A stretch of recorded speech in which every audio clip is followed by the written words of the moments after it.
नेत्रों को कोमलता से बंद करेंगे। परम पिता परमेश्वर को प्रणाम, माता पिता को प्रणाम, गुरुओं को प्रणाम, आचार्यों को प्रणाम, आप सभी के माता पिता को प्रणाम, आप सभी के गुरुओं को प्रणाम, आचार्यों को प्रणाम, आप सभी को मेरा प्रणाम। ओम नमस्ते जी। तो वर्तमान सत्र में हम विवेक वैराग्य का अभ्यास अपने जीवन के व्यवहार में कैसे किया जाए कर रहे हैं। अभी तक हमने ये जाना कि हमारी स्थिति विद्या में है या अविद्या में है, और अब हम ये जान रहे हैं कि नित्य समझ रहे हैं किन वस्तुओं को और अनित्य समझ रहे हैं किन वस्तुओं को। हमें क्या दिखता है ये महत्वपूर्ण नहीं है, बल्कि महत्वपूर्ण ये है कि हम देखते क्या हैं। अपने आसपास देखें तो करुणा से भर जाएंगे। हो सकता है कल का सूरज हम में से कोई एक ना दिखे। ये क्या कह दिया? एक ना एक दिन तो व्यक्ति कल का सूर्य नहीं देखेगा ना। फूल सुबह जो खिल रहा है शाम को मुरझा ही जाएगा। इतनी छोटी सी जिंदगी, कितनी छोटी सी। अगर बोध हो तो चारों तरफ देखने पर हर एक के प्रति करुणा मालूम होगी। कितना थोड़ा सा ये मिलन, कितना मुश्किल ये जीवन, कितनी दुर्लभ है ये घटना, और इतनी तृष्णाएं, इतनी समस्याएं हैं जीवन के भीतर, फिर भी हम किसी तरह जीते हैं। फकीर के ऊपर किसी ने एक बार थूक दिया। फकीर ने कहा, कुछ और कहना है? फकीर के शिष्य बड़े क्रोधित हुए। उन्होंने कहा, उसने कहा कहाँ है कुछ? उसने थूका है, आप हमें अभी आज दें, उसे भी ठीक करते हैं। फकीर ने कहा, वो कुछ कहना चाहता है, भाषा असमर्थ है। वेग तीव्र है, क्रिया से प्रकट किया, कुछ कह नहीं सका। इसको करुणा समझा। कितनी बड़ी बात है। शब्द नहीं मिल रहे हैं, भाषा असमर्थ है।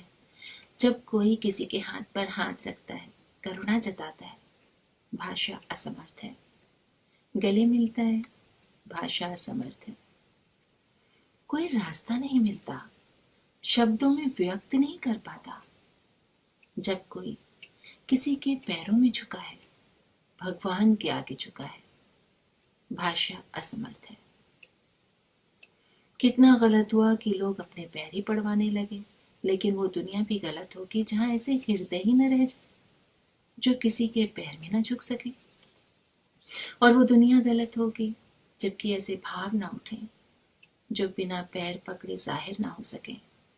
वो दुनिया गलत होगी जहां हम में वो भाव ना उठते हों जिन्हें बिना पैर पकड़े जाहिर ना कर सकते हो। आदमी बड़े सूखे और बेईमानी हो जाएंगे। कोई भाव है भीतर जिसके लिए कोई रास्ता नहीं मिलता। आंखों में आंसू शब्द की जगह तैरते हैं। क्यों? क्योंकि भाषा असमर्थ है। हम लोगों में देख क्या रहे हैं? हम स्थितियों में, घटनाओं में देख क्या रहे हैं? हम वस्तुओं में देख क्या रहे हैं? नित्यता या अनित्यता? इसका अभ्यास जटिल मालूम होता है। बड़ी सूक्ष्मता में जाना होगा, और शास्त्रों में इसका तरीका बताया भी है, प्रयोग बताए भी हैं, जो हम कर रहे हैं ना। निरंतर करेंगे, सूक्ष्मता से पकड़ेंगे अपनी अनुभूतियों को, तो जो आज तक मानते आए हैं उसे अनुभूत भी करने लगेंगे। आदमी का हृदय बहुत कुछ कहना चाहता है, कह नहीं पाता, तब क्रिया में व्यक्त कर रहा होता है। दया आती है, भाषा समर्थ होती है। कुछ कहना चाहते हो, सुनकर वो आदमी चुप हो गया। रात भर सो न सका, सुबह उठकर फकीर के पैरों में जा गिरा। फकीर ने कहा, देखते हो शिष्य, भाषा असमर्थ है। अभी भी वो कुछ कह नहीं पा रहा है, कुछ कहना चाहता है। हर व्यक्ति दया के योग्य है। 4 घड़ी का जीवन, इसमें भी करुणा से न भर जाए तो हम आदमी न थे। अपने चारों तरफ बोध करना है, उनके दुख को और ना बढ़ाएं, करुणा रखें, दुख कम करें, सुख दे सके तो बहुत अच्छा, और ना दे सके तो कम से कम दुख ना दें। जो दुख देने की चेष्टा करता है, दुख के केंद्र विकसित हो जाते हैं, और जो सुख देने की चेष्टा करता है, सुख के केंद्र विकसित होते जाते हैं।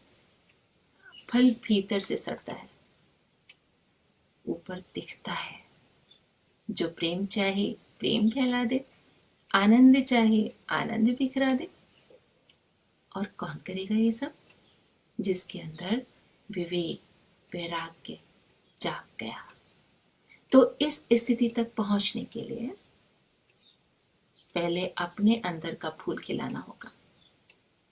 साधना थोड़ी सी कठिन है, पर इतनी भी नहीं। अगर किसी एक व्यक्ति ने भी ये साधना की है और उसने सफलता पाई है, तो हम क्यों नहीं कर सकते? कर सकते हैं ना? तो क्या लगता है, क्या आता है सामने अपने शरीर को लेकर? क्या अनुभूति होती है? शरीर है, नहीं रहेगा। क्या लगता है? व्यवहारिक ज्ञान तो है कि ये नहीं रहेगा, मानते हैं कि ये बिखर जाएगा, समाप्त हो जाएगा, सड़ गल जाएगा। पर ये स्थिति पर्याप्त तो नहीं है। ये शरीर नहीं रहेगा, ये ज्ञान तो ठीक है। शरीर की सीमा दिखाई दी, उतने काल तक के लिए है, ये ज्ञान चाहिए। जैसे पृथ्वी अनंत है, पर उसकी एक सीमा दिखाई देती है। ऐसे ही जीवन का अंत है, किस दिन होगा, कहाँ होगा, ये निश्चित नहीं होता। पर ये आगे रहेगा नहीं, ये निर्धारण होकर लगना चाहिए, इसका अभाव दिखना चाहिए। ये ज्ञान योजना बनाते समय, कार्य करते समय, हर दम हर क्षण लगती रहनी चाहिए कि ये शरीर नहीं रहेगा। अन्य विषयों को हटाकर केवल शरीर को सामने रखें। बचपन से लेकर आज तक सामने ही तो है, पर जरा एक क्षण रुककर देखें, बचपन से लेकर आज तक कैसे बढ़ा, क्या क्या हुआ? ज्यों का त्यों चलता दिखाई दे रहा है, या कुछ कम हुआ है? कम होना दिखा तो उसी समय समझ आएगा, ये स्थिति, ये अनुभूति बंद हो जाएगी। अवयव कम हो रहे हैं तो समाप्त भी हो जाएंगे, ये बोध समझ आ जाएगा। जब सिद्ध हो जाए कि ये अनित्य है, तो नष्ट होने का कारण कुछ भी हो सकता है। अनंत साधन है, एक ही तरह से नष्ट होगा ये कोई नियम नहीं है। कोई चोर सिद्ध हो जाए तो कोई कुछ भी कह जाता है ना। ये निश्चित नहीं है कि कौन कहेगा, कब कहेगा, क्या क्या कहेगा, कैसे कहेगा, आज कहेगा कल नहीं कहेगा, ऐसा भी नहीं है। ऐसे ही अनित्यता सिद्ध होने पर विनाश के कारणों पर विचार करें। उन कारणों पर हमारा कोई अधिकार नहीं है, कभी भी उपस्थित होंगे, और ये इतने ही दिन में नष्ट होगा ये भी निश्चित नहीं है, इतने काल में नष्ट होगा ये निश्चित है। तो ठीक है, चाहो तो दूसरे काम कर लो इससे। जब ये पता है कि नष्ट होगा तो जो चाहे इससे काम ले लो, क्योंकि नष्ट तो इसे होना ही है। जब ये नियत है कि समय का कुछ नियत नहीं, तो अब होगा कि इसका जो अंतिम प्रयोजन है उसे पूरा कर लो। पहले से पता नहीं होता है कि कौन सा कारण कब उत्पन्न होकर इस शरीर को नष्ट कर देगा। महर्षि दयानंद को जहर दे दिया, शरीर छोड़ना पड़ा। अभी चलेगा, यही विरोधी ज्ञान है। अभी तुम्हें स्वस्थ हो, बस यही विरोधी ज्ञान है। अगर शरीर के साधन बंद नहीं हो रहे हैं, भोजन ले रहे हैं, नींद ले रहे हैं, और मानते जा रहे हैं कि अनित्य है, तो व्यवहार में नहीं आ रहा है। क्यों नहीं आ रहा है व्यवहार में? निषेध क्यों नहीं हो पा रहा है? मैं नहीं मरूंगा ऐसा तो कोई नहीं कह सकता, लेकिन मैं मरूंगा ऐसा लगता भी नहीं। क्यों? क्योंकि अंदर की तीव्र इच्छा है कि ना मरूं। जो हमारा कुछ बिगाड़ता नहीं है, हम उससे बचते भी नहीं है, भागते भी नहीं है उससे। भागते हैं क्या? सड़क पर हम एक कुत्ता देखें और हमें ये अनुभूति हो कि ये हमें कुछ नहीं कहेगा, तो हम आराम से निकल जाते हैं। लेकिन अगर हम एक ऐसा कुत्ता देखें जो भौंक रहा है, हमारी तरफ बढ़ भी रहा है, अब हम अपने आप को उससे बचाते हैं, भागते भी हैं।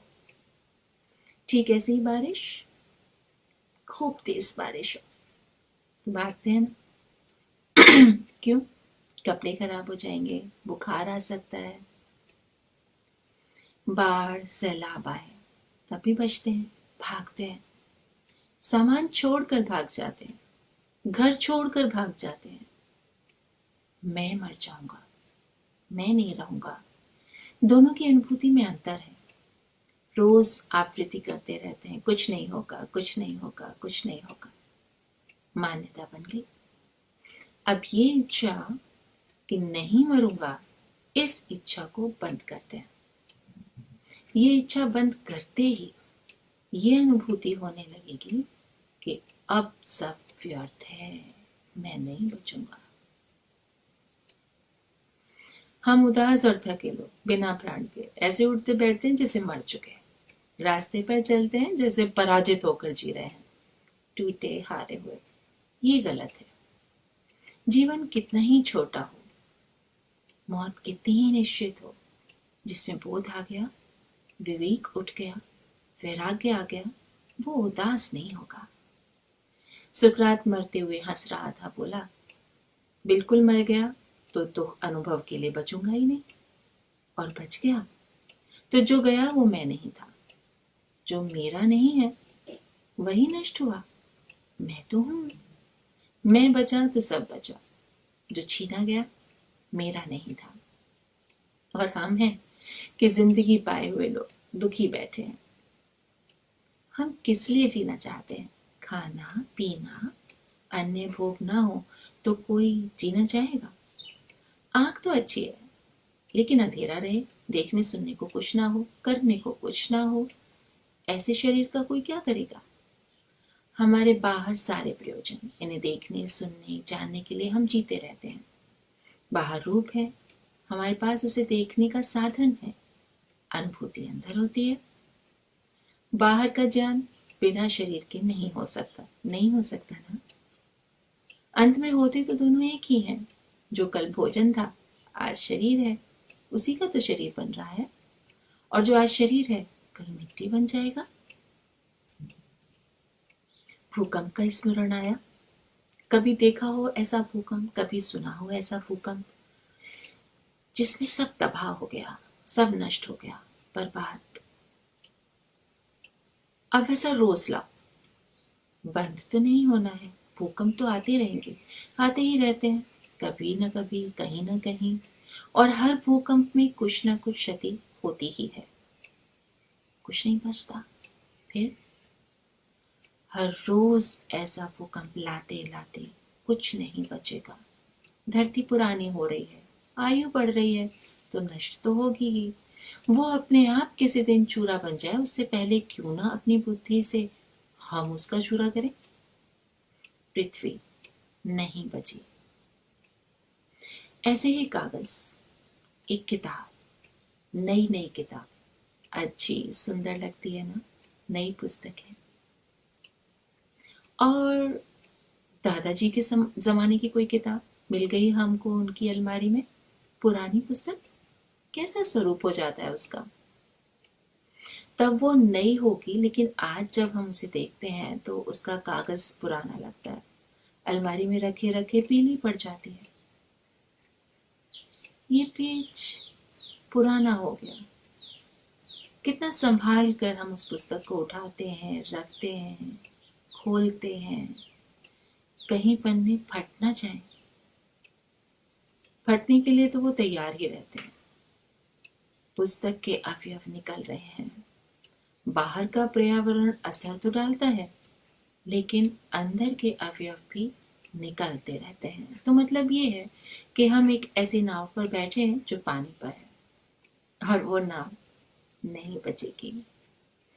संसार के विनाश का चित्र नहीं आ रहा, निर्माण का चित्र बैठा हुआ है। बदलते हैं, बदलते बदलते बुद्धि से एक दिन दृष्टि बन ही जाएगी।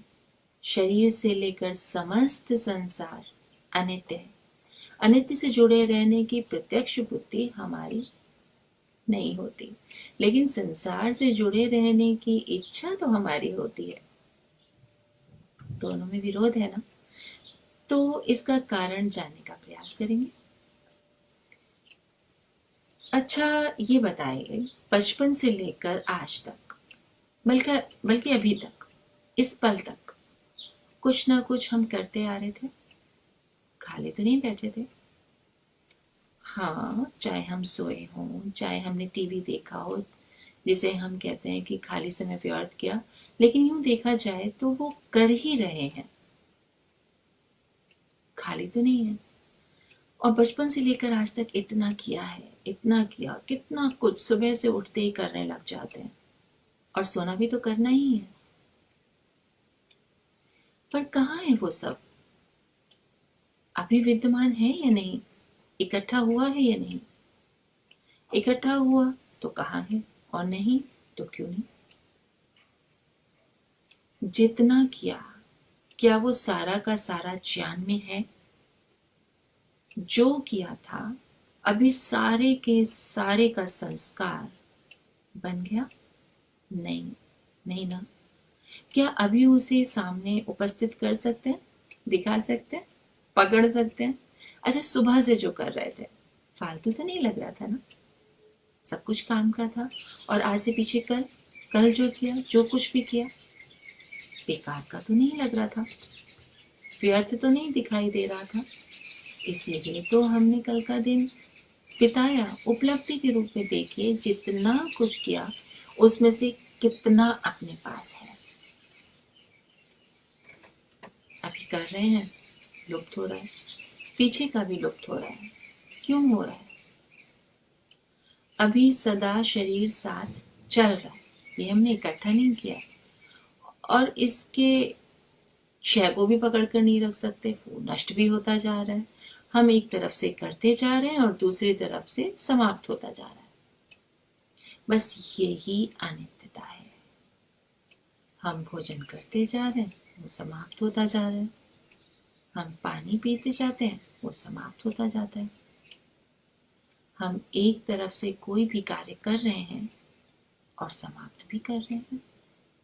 वो तो होगा ही, हम करें या ना करें, उसको तो फिर भी समाप्त होना ही है। नियम ये है कि संसार में भौतिक चीजें कर्म से मिलती हैं या कर्म से बनती हैं। सभी का आधार, सभी के पीछे कर्म है। तो जब तक चीजें हमारे साथ हैं, मतलब साफ है कि कर्माशय भी है। कर्मजन्य चीजें नहीं रहती, करने के बाद चीजें मिलती हैं, और जो करके मिलती हैं वो चीजें नहीं रहती। और ये शरीर कैसे मिला? करने से मिला। हमारा कर्म था, हमारा कर्माशय बना, ये शरीर हमें मिला। और नियम क्या है कि कर्म वाली चीजें क्या होंगी? समाप्त हो जाएंगी, शरीर भी नहीं रहेगा, इससे संबंधित चीजें भी नहीं रहेंगी, और ये संसार, ये भी तो कर्म से है, तो ये भी नहीं रहेगा। सब नाश हो गया तो क्या बचा? कुछ बचा? बचा कुछ?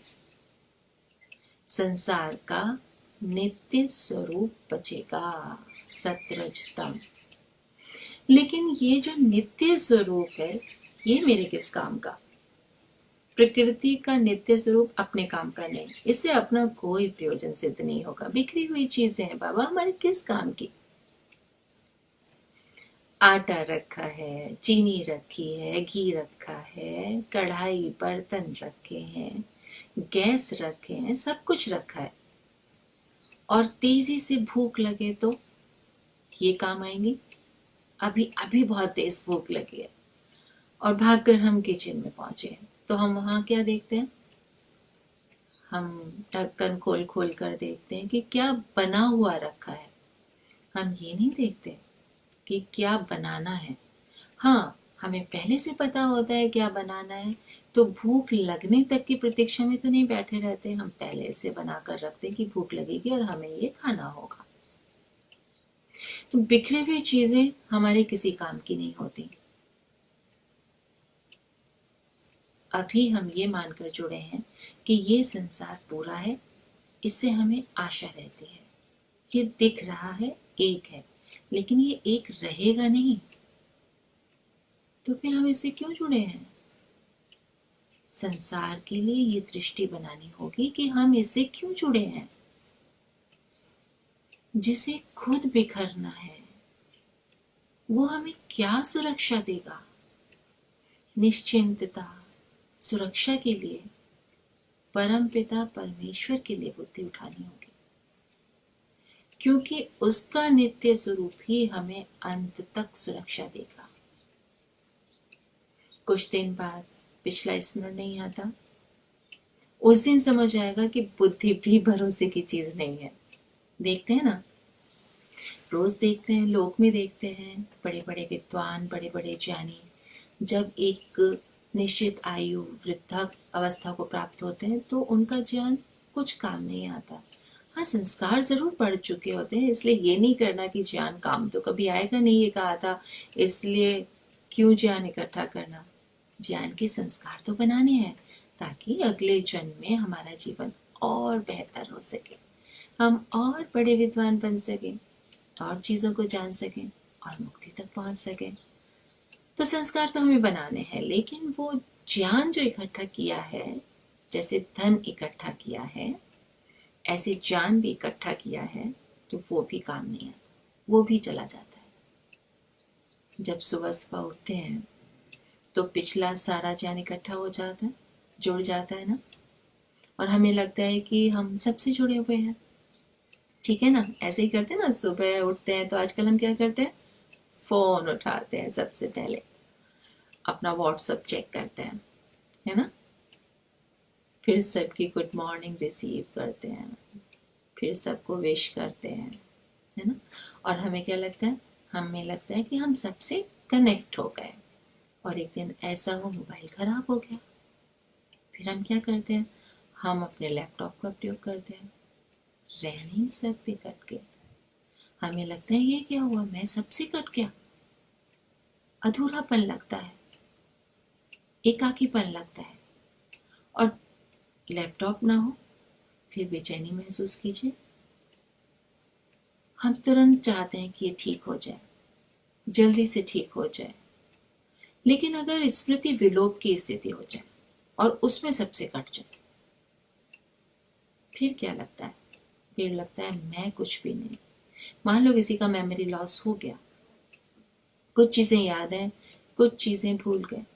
यहाँ लैपटॉप खराब हुआ, फोन खराब हुआ तो एक दो दिन की बात है, हम ठीक करा लाए, लेकिन अगर मेमोरी ही लॉस हो जाए, हम लोगों के नाम भूलने लग जाएं, हम अपने घर का पता भूलने लग जाएं, फिर कैसा महसूस करेंगे? ज्ञान बंद, मैंने जो किया कहाँ गया? ये बुद्धि अनित्य है। वृद्धावस्था में ये स्थिति आती है, विवेक हो जाता है, लेकिन वैराग्य नहीं हो पाता, क्योंकि तब तक साधन समाप्त हो चुके होते हैं, इंद्रियां साथ छोड़ रही होती हैं। विवेक होने के बाद बुद्धि बनती है कि संसार त्याज्य है, छोड़ देने योग्य है, बस इतना ही है, जितना मैंने देख लिया, इससे अधिक संसार में और कुछ नहीं है देखने योग्य। अब मुझे ईश्वर को प्राप्त करना है, नया ज्ञान उत्पन्न होता है। अब मुझे परमात्मा को पाने के लिए पुरुषार्थ करना है, लेकिन शरीर में क्षमता ही नहीं रहती। अब कैसे कर पाएंगे? जब सामर्थ्य है तभी ज्ञान हो जाए, तभी पुरुषार्थ हो पाएगा। और जब शरीर में सामर्थ्य नहीं है, विवेक हो भी जाए तो व्यर्थ ही रह जाएगा, क्योंकि पुरुषार्थ तो हो ही नहीं सकेगा। इसीलिए पहले ही करना होता है। हम पहले क्या कहते हैं, अभी उम्र नहीं है, अरे अभी कहाँ इन बातों में पड़े हो, कहाँ ये बातें सुन रहे हो, अभी तुम्हारी उम्र नहीं है। क्या कहते हैं, अभी उम्र नहीं है मेरी। और जब विवेक होता है, समझ आती है, तब हम कहते हैं अब उम्र नहीं है, अब पुरुषार्थ करने की, अब ध्यान साधना करने की, विवेक वैराग्य के अभ्यास की अब उम्र नहीं है। तो पहले अभी उम्र नहीं है, और फिर अब उम्र नहीं है। तो ईगोइस्टिक हो जाइए। हाँ, बिल्कुल ठीक सुना आपने, ईगोइस्टिक हो जाइए, स्वार्थी। अनित्यता निश्चित हो जाएगी तो जुड़ने की आवश्यकता नहीं रहेगी। जो कुछ भी हम व्यवहार करेंगे संसार में, शरीर के लिए करेंगे। तो ईगोइस्टिक हो जाओ, यानी संसार से चिपको मत। होता है ना ऐसा, व्यवहार में हम देखते हैं ना, कोई व्यक्ति हमारे पीछे पड़ा हो तो हम क्या कहते हैं, ये कितने बड़े चिपकू हैं बाबा, ये बहुत सारा टाइम ले लेंगे, वो आ गए, वो तो बहुत बड़े चिपकू है, बहुत समय लगेगा, बहुत देर तक बातें करेंगे, और मेरे पास तो समय ही नहीं है। बचते हैं ना। तो बस ऐसे ही हम चिपकू हो गए हैं संसार से। चिपकू नहीं बनना है। बनना है क्या, नहीं कहलाना है ना खुद को चिपकू। तो बस ऐसे ही परमात्मा कहते होंगे, कितने बड़े चिपकू, जरा सा ठीक ठाक संसार किया, देखा ये तो चिपक कर ही रह गए। तो जिसे संबंध ही नहीं है उससे क्या आसक्ति, क्या राग, क्या द्वेष, क्या ईर्ष्या, क्या नफरत, क्या घृणा, क्या गुस्सा, सब कुछ तो बिखरना है। बिखरी हुई चीजों में क्या राग रखना, क्या ईर्ष्या रखनी। अजनबियों से, अनजान से जैसा हमारा व्यवहार होता है, बस वैसे प्रेम करना, लेकिन चिपकना नहीं है। संसार से प्रेम करना है, प्रेम से उपयोग लेना है, संसार को जीना है शरीर के लिए, लेकिन बुद्धि से चिपक नहीं जाना। इसलिए तो कहा मैंने, ईगोइस्टिक हो जाओ, और संसार चिपकना चाहे तो भी मत चिपको। तो अभी तक अनित्यता की अनुभूति उठ गई, नहीं उठी? जिनको उठ गई, जिनको ये एहसास रहने लगा कि अनित्यता बनी हुई है हर चीज में और सदा बनी रहेगी, और ये सब समाप्त होने जा रहा है, तो उनके लिए तो बहुत अच्छी बात है। लेकिन अगर अभी इतना अभ्यास नहीं हुआ है तो क्रम से हम फिर अभ्यास करते हैं। ये उन लोगों के लिए जो अपनी स्थिति को अविद्या में जान गए हैं। तो सबसे पहले तो ये स्थिति कि आत्मा में ज्ञान नहीं है, अभी ज्ञान क्रम से बनेगा। चिंतन की पहली स्थिति, स्वयं से कहना है मैं जानता हूं। जब ये कहेंगे कि मैं जानता हूं, तो ज्ञान विशेष कुछ नहीं उठने वाला। मैं जानता हूं, इतने से क्या होगा। फिर विषय लेंगे, संसार को किस रूप में जानता हूं। फिर स्वयं से प्रश्न करेंगे, नित्य जानता हूं या अनित्य जानता हूं। और अब अपने चिंतन की दूसरी स्थिति, उसमें ये देखना है कि मेरी बुद्धि अभी तक क्या स्थिर है। मैं इस संसार को अनित्य जानता हूं, मानता हूं, पर क्या अनित्यता की बुद्धि स्थिर हो गई है? क्योंकि प्रमाणों से तो ये झूठ हो रहा है, इसमें लगातार परिवर्तन हो रहा है, स्थिरता तो नहीं दिख रही। मेरे ज्ञान में ही परिवर्तन हो गया है अब तक हुआ है ना अपने ज्ञान में कितना परिवर्तन। शरीर के साथ साथ सभी में नई नई अवस्थाएं आ गई हैं, इसे देखना है। बुद्धि में संकल्प रहेगा पिछला ज्ञान गलत है, ये सही है, तो पिछली अनुभूति हटानी है, नई अनुभूति बनानी है। इसी रूप में हम थोड़ा सा अभ्यास करते हैं। ठीक है, तो अपने नेत्रों को कोमलता से बंद कीजिए। सामान्य रूप से देखिए कि मैं जानना चाहता हूं, मैं जानता हूं। क्या कोई विषय बना?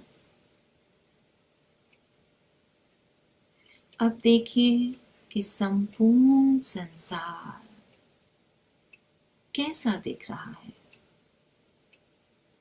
संपूर्ण संसार, लोग, ये पृथ्वी, ये चट्टानें, ये जल, पहाड़, पक्षी, पेड़ पौधे, ये सूर्य, ये चंद्रमा, ब्रह्मांड, आकाश गंगाएं कैसी दिख रही हैं? क्या बुद्धि स्थिरता की है? संसार ज्यों का त्यों खड़ा है।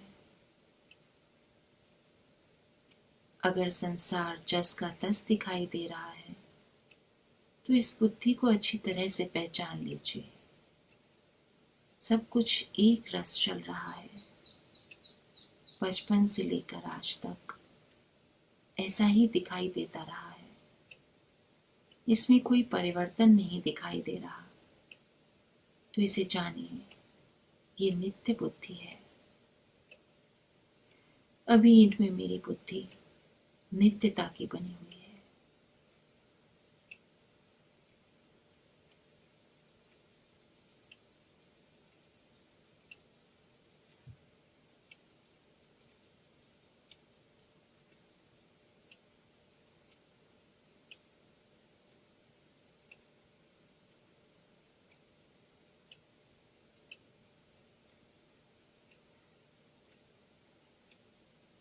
अब एक एक चीज में परिवर्तन देखिए। वास्तविकता ऐसी नहीं है। संसार बदल रहा है, परिवर्तन हो रहा है।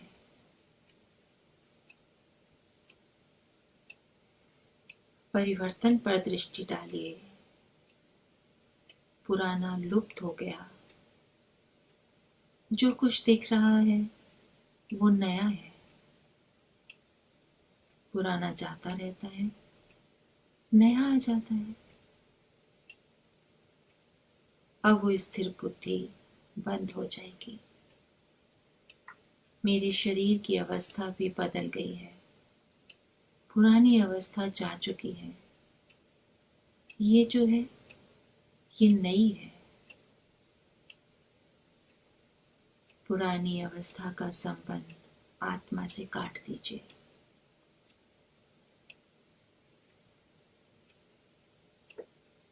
वर्तमान में नई अवस्था का संबंध आत्मा से है और अगले 6-7 वर्षों में शरीर की ये अवस्था भी नहीं रहेगी। और आज जो संबंध अवस्था का आत्मा से है, भविष्य में आत्मा का संबंध इस अवस्था से कट जाएगा और मेरे शरीर की नई अवस्था से बन जाएगा। पदार्थ ऐसे ही नहीं रहेंगे। इनके साथ मेरी अनुभूति भी ऐसी नहीं रह जाएगी।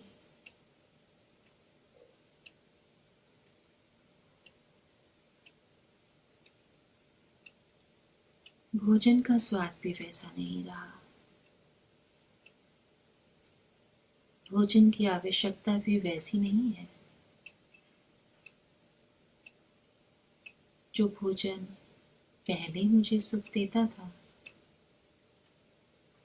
अब मेरे शरीर के लिए कष्टकारी भी हो गया है।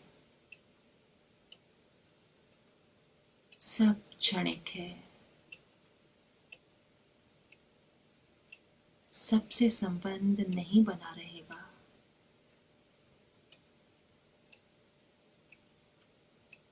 सब कुछ बिखर जाएगा।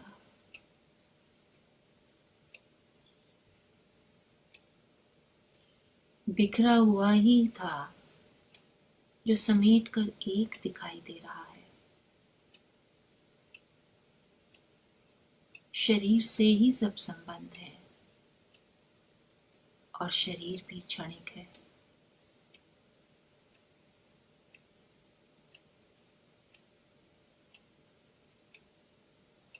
यही सत्य है, इसे स्वीकार करती हूँ। इसे स्वीकार करती हूँ, ऐसा संकल्प करें। ये प्रमाणों से सत्य है, इसका निषेध नहीं कर सकती।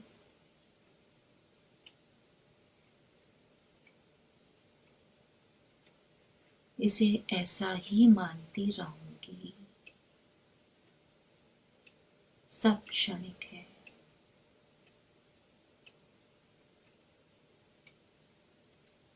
अपने मूल स्वरूप से बिखरा हुआ।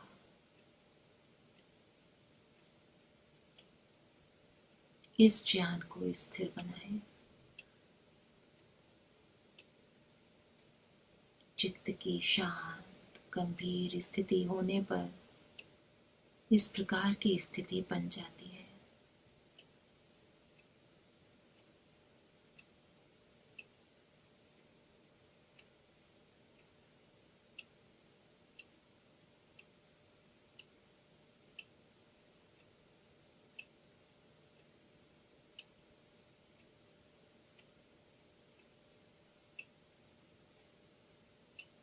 शाब्दिक बंद करना है, वो दुर्बल ज्ञान है।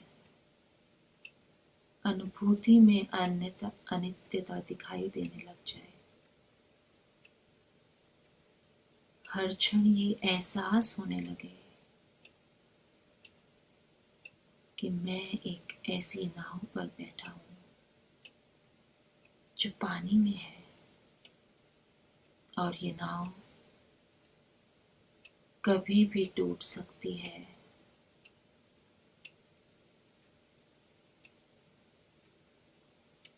मुझे अपनी मंजिल को शीघ्र पाना है, और मेरी मंजिल परमात्मा है। ओम। पूरा संसार कैसा दिख रहा है? एक रस या कम होता दिख रहा है? अनुभूति हमारी प्रतिज्ञा से मिल रही है या नहीं? प्रतिज्ञा है कि संसार अनित्य है, हम ये कहते हैं, मानते भी हैं, प्रमाणों से जानते भी हैं कि संसार अनित्य है, लेकिन अनुभूति बताती है कि संसार कहीं जाता दिख तो रहा नहीं है, स्थिर है, तो वो हमें नित्य ही महसूस कराती रहती है। क्या दोनों में विरोध हो रहा है या नहीं? एक तरफ मान रहे हैं अनित्य है, लेकिन व्यवहार हो रहा है जैसे कि नित्य है। पूरा का पूरा संसार और हमारा शरीर एक रस खड़ा दिखाई देता है, नित्य मान रहे हैं ना? यदि ऐसा है तो इस अज्ञान पर विश्वास कर लीजिए कि हाँ, मैं मानता हूं। जब तक ये विश्वास नहीं करेंगे कि मैं ऐसा मानता हूं, तब तक काम शुरू नहीं कर पाएंगे। संसार का होता दिखाई नहीं दे रहा है, तो उसके अनुरूप बुद्धि होगी। वो बुद्धि है कि अनित्य है, तो कहिए हाँ, मैं मानता हूं। संसार शरीर सब स्थिर दिखाई देते हैं, एक रस खड़े हुए, तो पहले ये ही पकड़ें कि हमें क्या लगता है। शाब्दिक रूप से तो हम अनित्य मान रहे हैं, लेकिन अनुभव में अनित्य आ नहीं रहा है, अनित्य लग नहीं रहा है। इसी के लिए तो प्रयोग हो रहे हैं। जैसे कि बहुत सारे लोग कहते हैं हम आर्य समाजी हैं, है ना? पर हवन नहीं करते, संध्या नहीं करते, व्यवसाय में छल कपट भी चलता है, मांस मदिरा का भी सेवन करते हैं, फिर कैसे आर्य समाजी? लक्षण ही भीतर नहीं है, फिर भी मानते रहते हैं कि आर्य समाजी है। क्यों? ये लगना चाहिए कि उसके लक्षण नहीं है तो मैं नहीं हूं आर्य समाजी। लेकिन हम, क्योंकि पीढ़ियों से, हमारे दादा परदादा के समय से हम ये सुनते आए हैं, हमारे माता पिता ने हमें बताया है कि हमारे समाजी हैं, तो हम कहते हैं कि हमारे समाजी हैं, हमारे समाजी। कहते रहते हैं, मानते रहते हैं, लेकिन लक्षण तो नहीं घट रहे होते, क्योंकि हम कार्य वो कर रहे हैं जो आर्य समाजी मान्यता का विपरीत है। तो हम कह रहे हैं बस ठीक ऐसे ही अनित्यता के लक्षण तो घट नहीं रहे हैं। अनुभूति अनित्यता की नहीं होगी, बस हम मानते रहेंगे कि ये सब अनित्य है।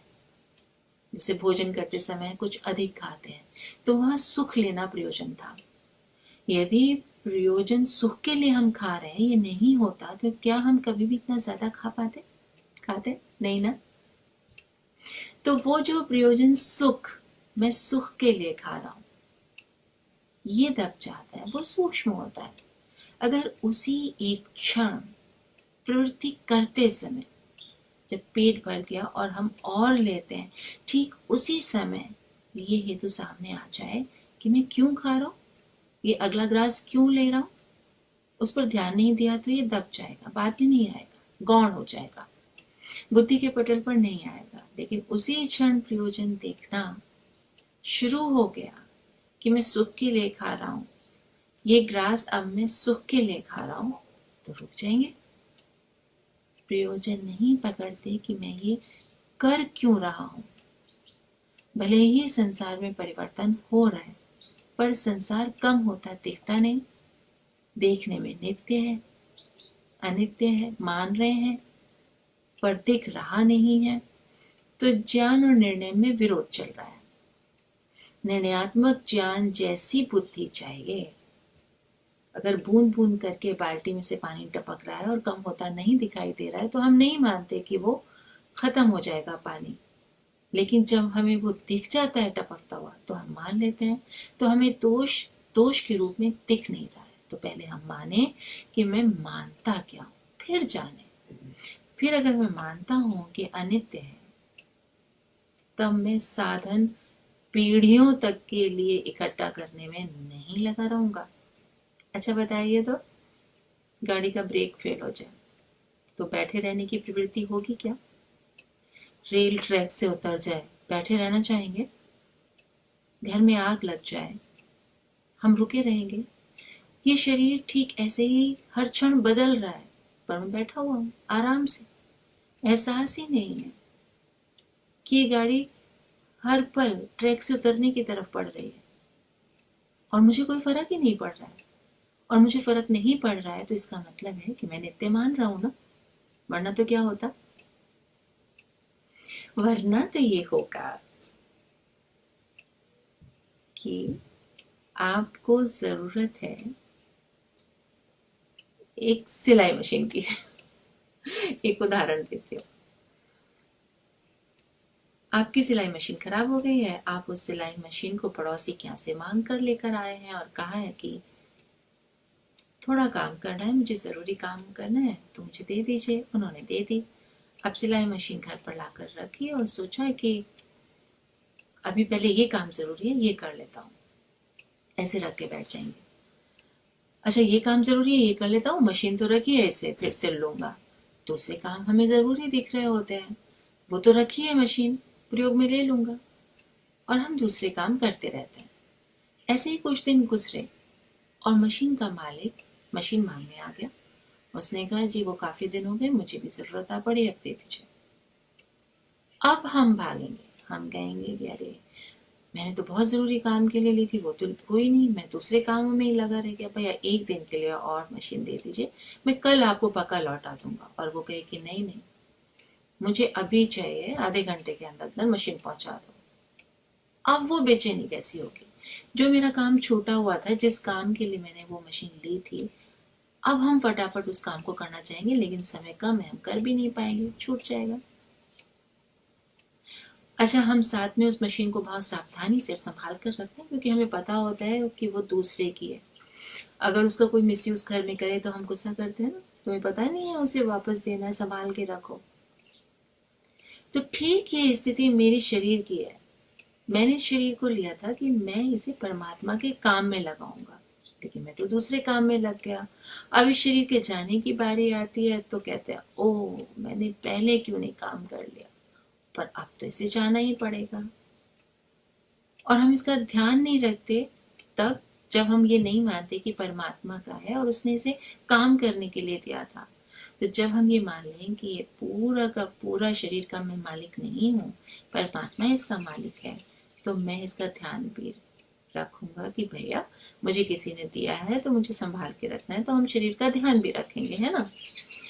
और हम इससे जो काम लेने के लिए शरीर मिला था वही काम पहले ले लेंगे, उस काम को करने के बाद हम फिर दूसरे कामों में लगेंगे। लेकिन अगर ऐसा नहीं हो रहा है तो इसका साफ मतलब ये है कि अभी मेरी बुद्धि में इसका जरूरी काम नहीं बैठा है, अनित्यता नहीं बैठी है।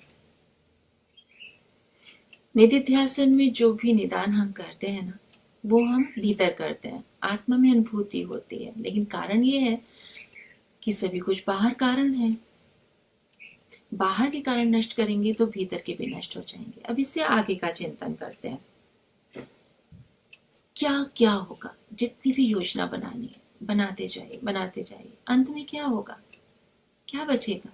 नियम याद है ना, जो नित्य है वही बचेगा, पीछे नहीं पलटना, बस आगे बढ़ते जाना, आगे बढ़ते जाएंगे, रुकना नहीं है। ऐसे करेंगे अभी का अभ्यास। थोड़ी देर के लिए आंख बंद करते हैं।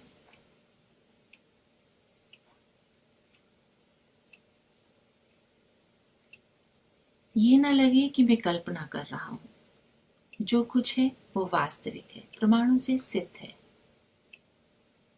वस्तु के साथ साथ बुद्धि को चलाएंगे और ये देखेंगे कि ये वस्तु रुक रही है या नहीं, रुक सकती है या नहीं, इसका क्षय होना रुक सकता है या नहीं। किसी भी वस्तु की अवस्था को उठाकर उसके अंत तक उसको पहुंचाना है। अवस्था कहीं रुक रही है तो कहां जाकर रुक रही है।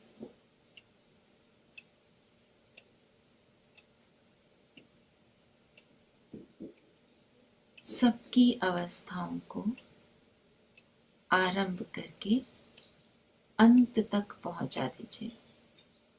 अपने शरीर से आरंभ करते हैं।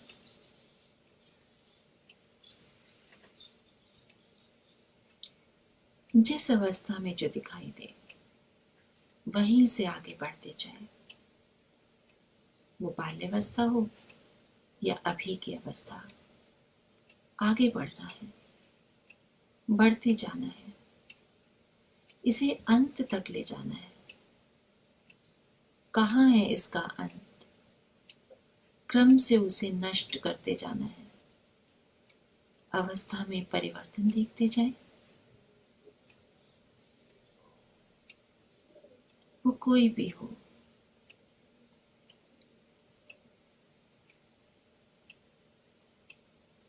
आगे क्या होना है,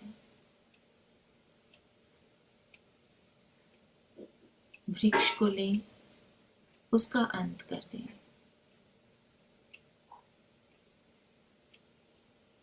एक पतंगे को लें, पतंगे को अंत तक पहुंचा दें। एक घर को लें, घर को अंत तक पहुंचा दें। कोई वस्तु का नाश ना हो तो उसको 10 बार 20 बार देखें। सूर्य को अंत तक पहुंचा दें। इस ब्रह्मांड को अंत तक लेकर जाएं।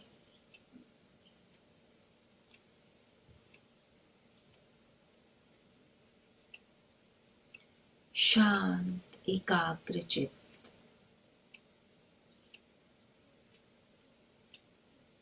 एक एक वस्तु का अंत क्या है, उसे रुकना नहीं है, उसका समाप्त होना ही नियम है।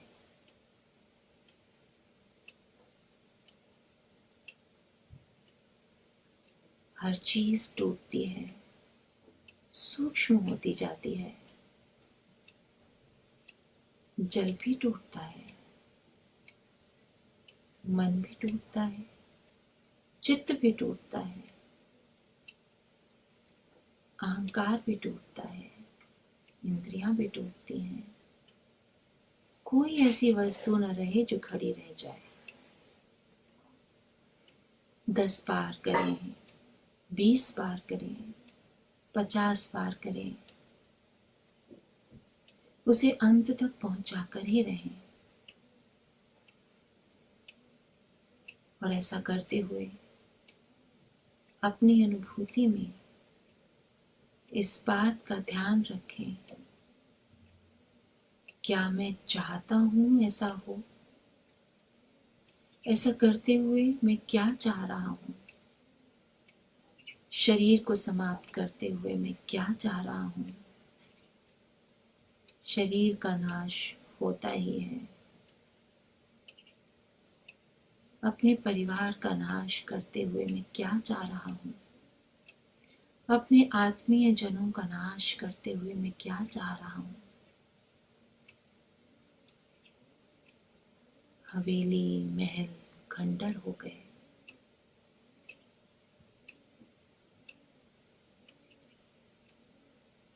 धीरे धीरे पृथ्वी भी नष्ट होगी।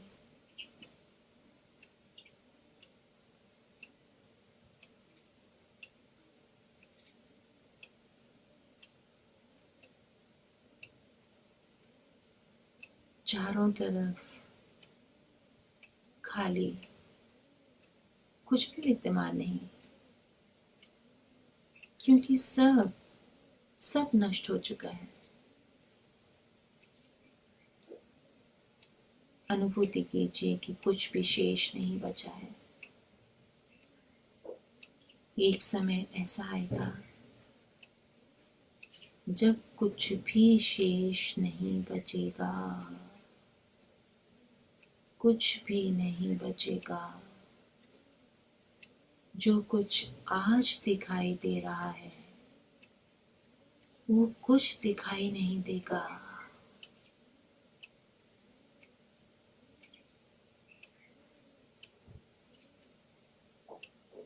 ऐसा अनुभव करते समय डर लग सकता है, मैं अकेला रह जाऊंगा, सब समाप्त हो गया, मैं अकेला हूं, कुछ भी मेरे साथ नहीं है। ये आने वाली स्थिति है जिसे आज ही देखना है। घबराहट हो तो देखिए कि नित्य वहां कोई और भी है, परमात्मा। लेकिन मैं संसार को छोड़ नहीं पा रहा हूं या छोड़ दिया। अनुभूति को पकड़े।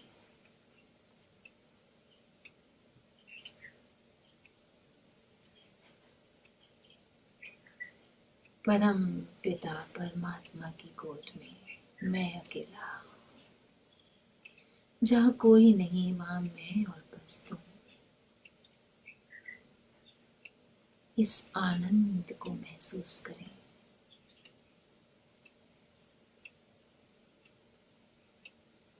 ओम।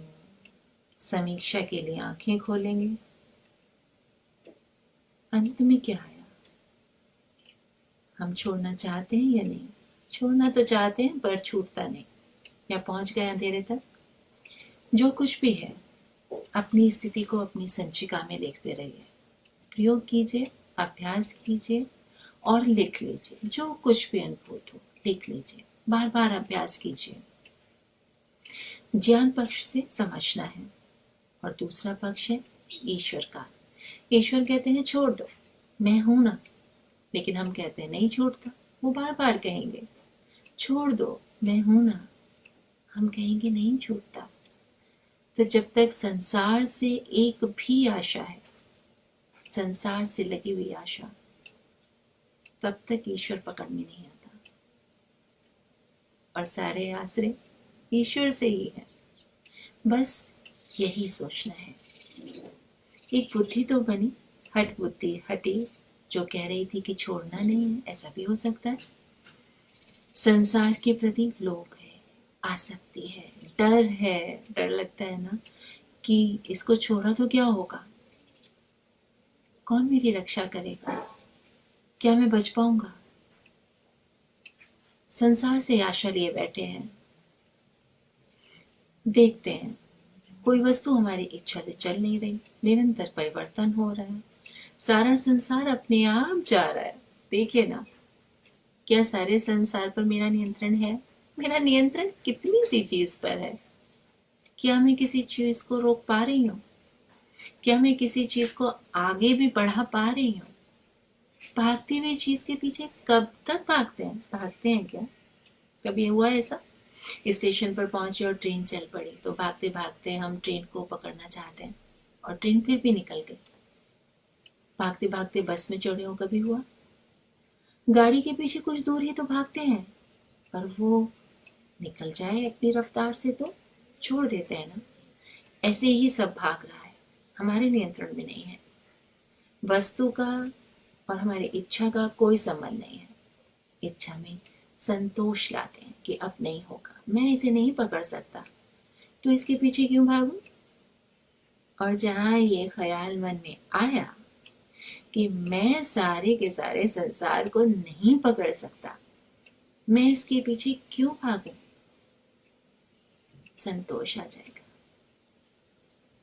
इस तरह से विचार करेंगे, इस तरह से सोचेंगे, हर एक वस्तु को पकड़ते जाएंगे और छोड़ते जाएंगे, क्योंकि वो अपने नियंत्रण में है ही नहीं। और तब देखेंगे कि वो नाशवान है, भागती हुई चीज है, छूट रही है, हाथों से फिसल रही है, तो जाने दीजिए, चले जाने दीजिए और जाते हुए उसे देखिए, आनंद लीजिए, अनुभव कीजिए, साधना में गति आएगी।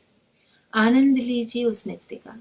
कोई उदास निराश्चित कोई बड़े अभियान नहीं कर सकता। अभियान के लिए प्रसन्नता चाहिए। उदासी एक आदत, ऐसे मत डालिए, प्रफुल्लता की आदत बना लीजिए। फिर देखिए जीवन में अपने आप विवेक वैराग्य उत्पन्न होता जाएगा। प्रफुल्लता के लिए जिंदगी के प्रकाश से भरे हिस्से को देखिए, उदासी से भरे हिस्से को नहीं। खुश रहिए, प्रफुल्ल रहिए और जो प्रयोग करवाए जा रहे हैं इनका अभ्यास करते रहिए। ओम नमस्ते जी।